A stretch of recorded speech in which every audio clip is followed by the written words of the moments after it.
Hey guys, Long's Northwest Hitch. We're out doing mobile installations today in Fayetteville, Arkansas. Today we have a 2024 Subaru Forester.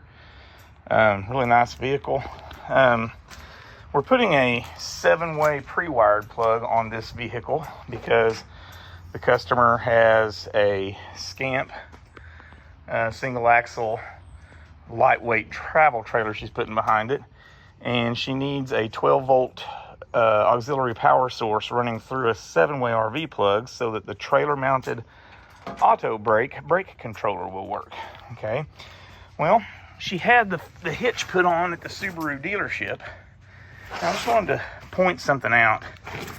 When you guys go to the Subaru dealer and you put the Subaru hitch on, first of all, the hitch itself is very dinky.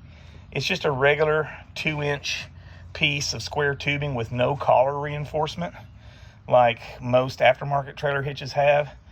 The shank is skinnier and doesn't give you the depth, which is a reduction in tongue weight strength. The safety chain loop is just this little tab piece here. It's just everything's lighter weight, lighter gauge, smaller.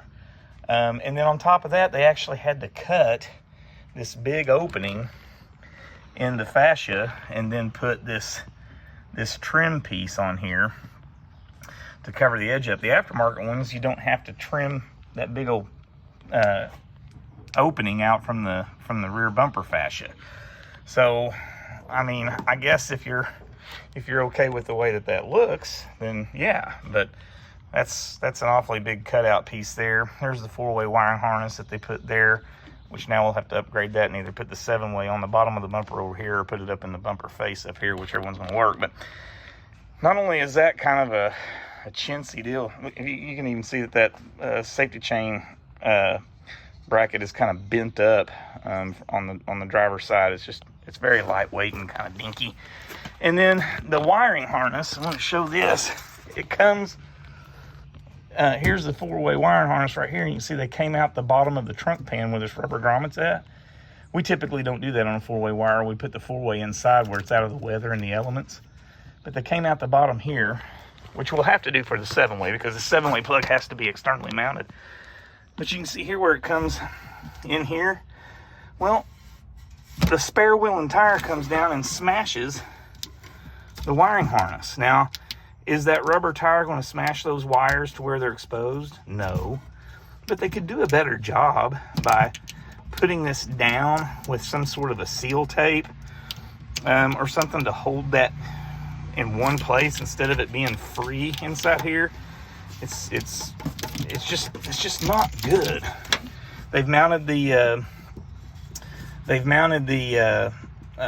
converter box, the input box back here on the vertical wall, and it's on 2-side sticky tape, and it's kind of loose. You can see me moving the whole thing.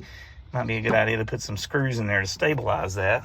Here's the fuse that runs it. Again, double-side stick. It'd be nice if it had a screw through there as well to keep that from getting pulled.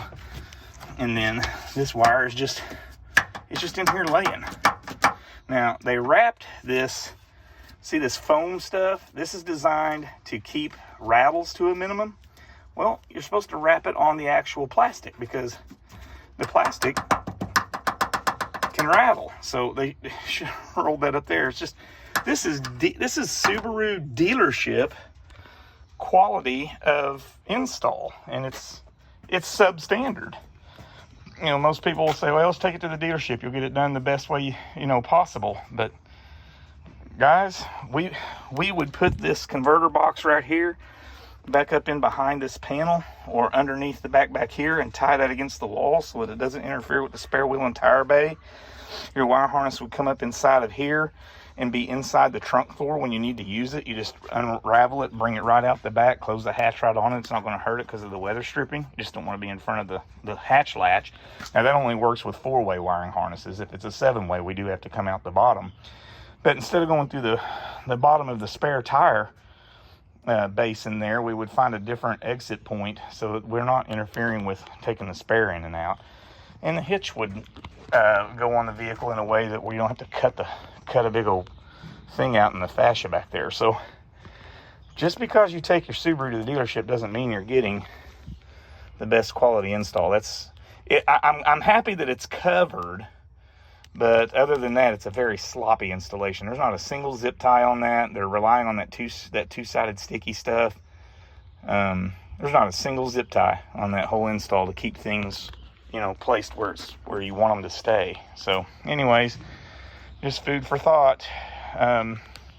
And just because you go aftermarket doesn't mean you're getting the best either, because a lot of aftermarket people will do things even sloppier than that. So it's with this type of information, you can always ask your dealer, hey, if you're going to do things, you know, like in this video, can you please do a better job by mounting the things instead of relying on the two-sided stick? Is there a way to get a hitch on the vehicle without having to cut so much of my fascia out? Things of that nature. But anyways, just kind of making you guys aware. Look forward to serving you on your next hitch install. Thank you.